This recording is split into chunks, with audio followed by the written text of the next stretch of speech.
You are now in the deep end of horror. And I will see the life run out of you. Hello, my children of the popcorn. Well, today I bring you my Arrow collection. And first I want to show off the ones that are stuck in my watch pile. There's the One Missed Call trilogy. I have watched Takashi Miike's film, which is the first one in the trilogy, but I haven't watched the other two yet. Nice little set that they have. It's got the booklet, a card for Slaughterhouse 5.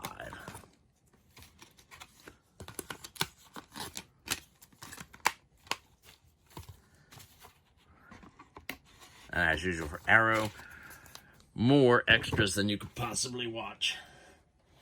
A newer film, Why Don't You Just Die, which I have watched, but I haven't moved from the watch pile to the Arrow pile. Anyway, this is an excellent film, excellent Russian film. Not really horror, very gory, lots of fun. I would say Tarantino-esque, but it's more like a spaghetti western set in an apartment. Clive Barker's Nightbreed. Of course, I haven't busted open the package. Brian De Palma's Obsession in my watch pile. I really like Brian De Palma. Ronin. I don't generally buy plain action films, but this one was really cheap, so it has the booklet and the slipcover. I think I got this for $8 on Hamilton Books.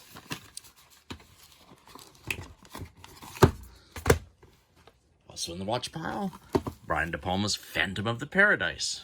I'm going to have to have a bingy Brian De Palma kind of night. But wait, you also get another gift from Bryn. Horror Hands. Subscribe to Horror Hands now. Is City of the Living Dead in their window slip cases, which they used to do. I don't think they do them anymore.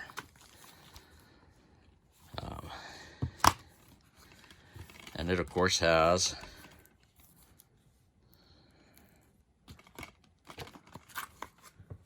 a booklet. It has a Gates of Hell poster. City of the Living Dead is also Gates of Hell, for those who didn't know.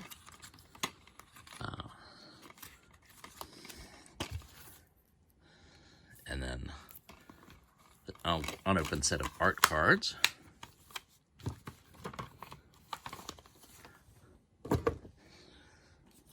The Chill Factor. Again with a booklet. And that's the nice thing, if you buy the films early, rather than waiting for them to go on super sale, you'll usually get a booklet with them. Basically, first printing gets a booklet. The Driller Killer, film I didn't care for, but it's an Abel Ferrara film, and it shows the grimy New York, which I always love, but I didn't really care for Driller Killer. It was just American Werewolf in London, which everybody should go out and replace their disc for. I did not pick up the special edition of this, but many of our people in our community did. I'm always a sucker for winter horror. I love winter horror. Crimes of Passion, a Ken Russell film. Kathleen Turner and Anthony Perkins. This is a very interesting film. I can't call it a good film by any measure, but it is fascinating, and I always love Kathleen Turner and Anthony Perkins. The Visitor.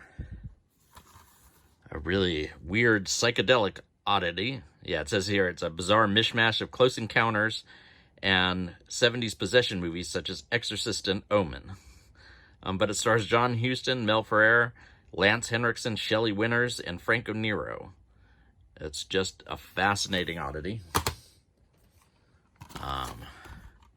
The Black Cat by Lucio Fulci. And as you can see, this is typical of their special features. They'll have like tons. They have more special features than I have time for. Trapped Alive. There's Evil Underground. They also tend to find a lot of films like Vinegar Syndrome does that I've not seen anywhere else, that I missed on VHS and they didn't have them on DVD.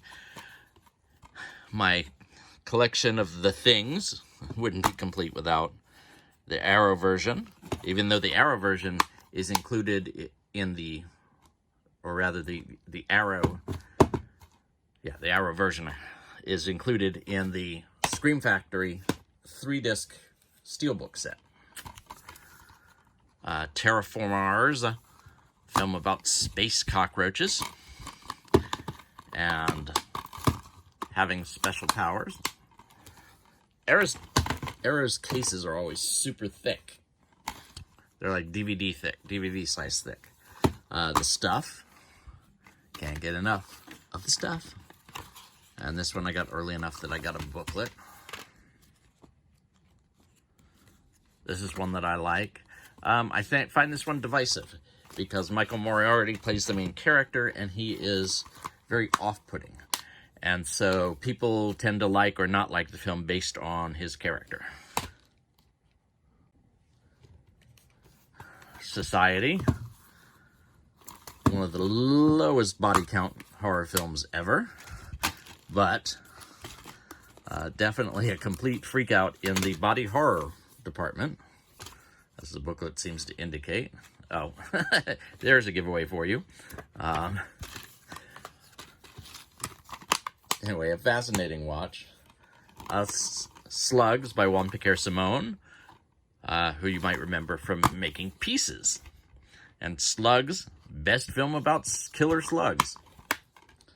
And it's fun, a lot of fun. The Slayer, that was another 80s horror that I missed.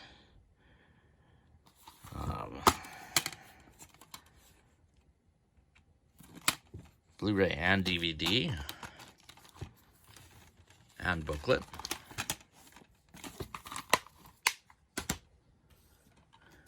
The Sender.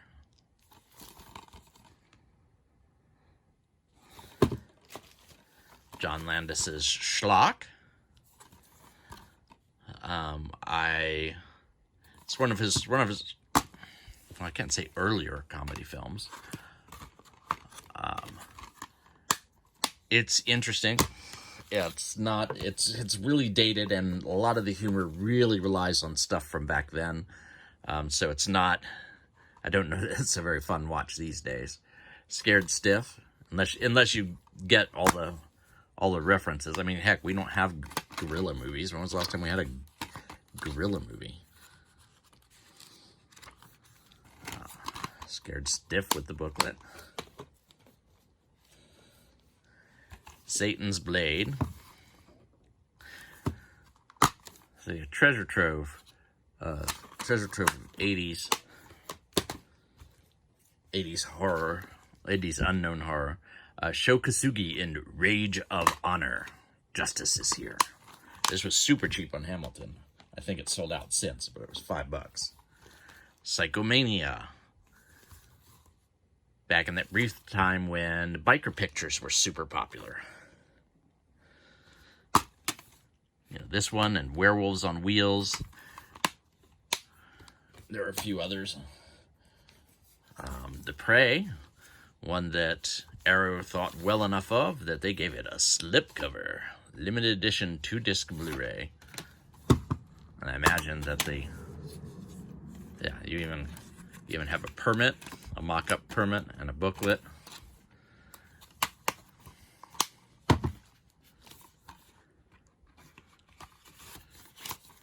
These films are a lot of fun. Pray for Death, another Sho Kosugi. Again, it was another one that I caught for $5 on Hamilton, and I haven't watched it yet. But I do like martial arts films. Dario Argento's Phenomena, which allowed me to replace my stupid Creepers disc. The Creepers release in America is a way cut down version of Phenomena.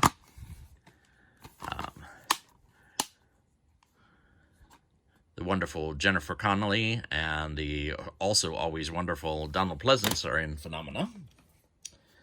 The Mutilator, by sword, by picks, by axe, bye-bye. The Mutilator. also known as Fall Break. The Mutilator is a rather generic title, but it's better than Fall Break because a lot of people don't know that some schools have fall breaks. Many schools do not. Microwave Massacre.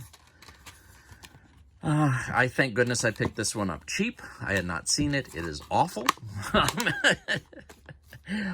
Cody liked it over at H&S Collectibles.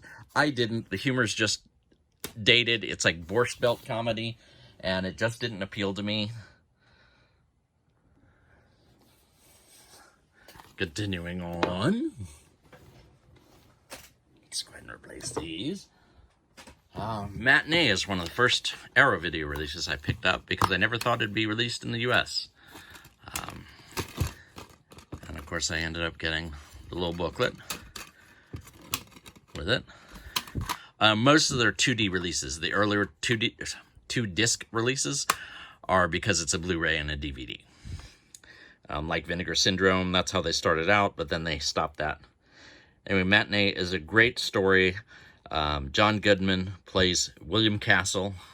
They call him something else because it's a fictional story, but he is essentially William Castle, and it's a lot of fun as he markets his giant Ant-Man film. Mark of the Devil.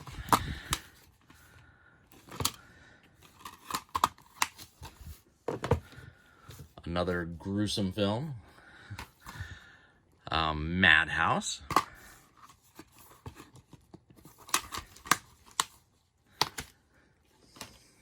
Life Force, which I'm embarrassed to admit I had the Blu-ray from Scream Factory of, but I had the opportunity to pick this one up because I heard the picture quality was better, and the picture quality is indeed better. It's a much better scan. If you have the Steelbook from Scream Factory, I believe you're just fine because that's a newer scan too. Not that the old scan was bad at all, but Life Force is one of my guilty pleasures. Colobos.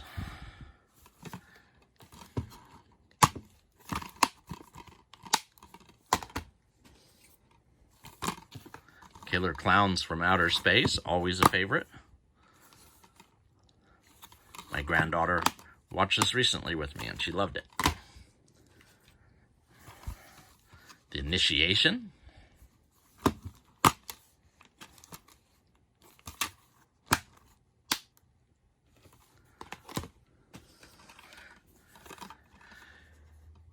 Hellgate.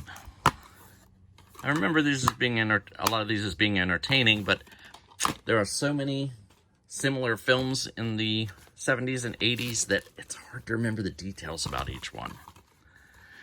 The Fury, a Brian De Palma film. This one I remember very fondly. I love it. It was done in the wake of Carrie, which is also a Brian De Palma film. And stars Kirk Douglas. There we go. Kirk Douglas, John Cassavetes, Carrie Snodgrass, Charles Durning, Amy Irving, Andrew Stevens. All big people at the time. And it's a lot of fun. A fun tale of psychic phenomena. Evil Ed. When his mind blows, anything goes. Edge of the Axe. By Jose Larraz. And this one, nominally set in Northern California, but shot primarily in Madrid. I really enjoyed Edge of the Axe. Doom Asylum. I don't really remember too much about Doom Asylum. Just too many films. Not enough time to rewatch. Dead End Drive-In. This is a cool apocalyptic Australian film.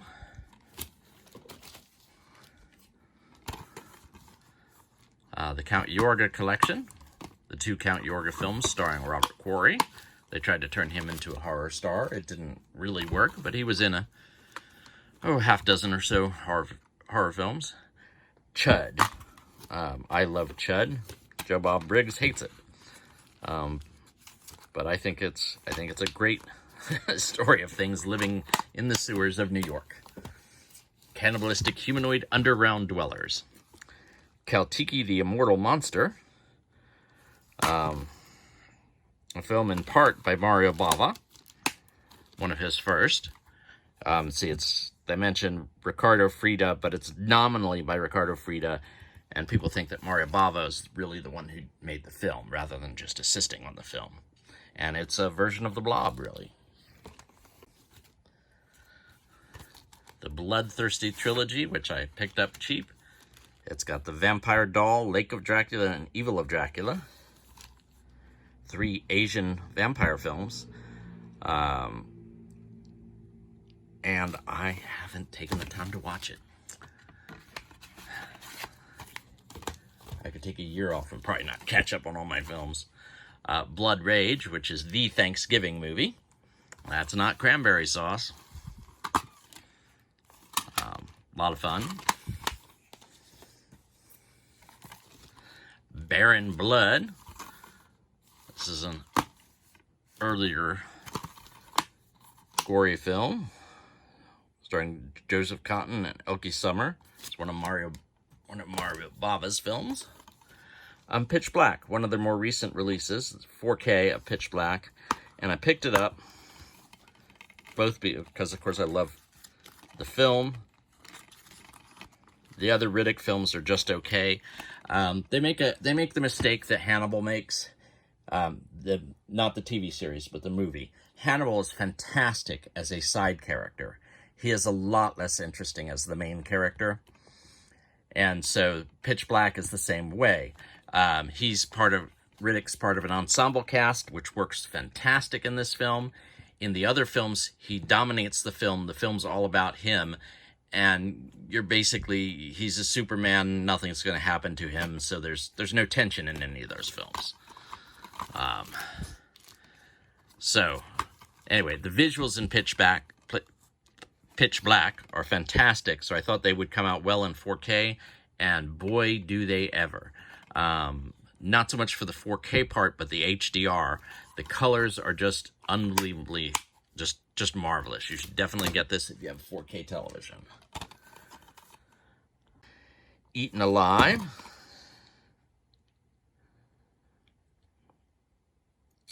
Which is a cool one. It's a weird one. Neville Brand as a villain, but everybody in it is really scummy, especially Robert Englund's character, who's just complete sleazehead. Rawhead Rex from Clive Barker.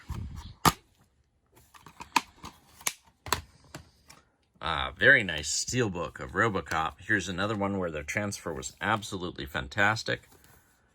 And you should pick this up. If not the gorgeous steelbook with the booklet, then they also had a box set, which was really nice.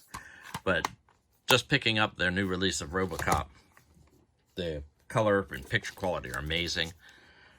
Bride of Reanimator, steelbook. I've not even opened this, but I'm going to. I'll open it when I get Beyond Reanimator on Blu-ray. And The Ghoul, which is the only Arrow release I have on DVD, and it's a it's a hard to describe film. It's a mind-bending British psychological thriller, but there's more to it than that.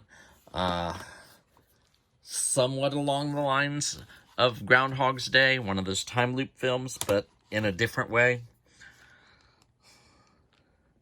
I should probably scrub that, because that kind of gives away what the film is sort of about, but it's a hard to get into film. Click like, subscribe, or even comment below, because I want to hear what you think. No fair.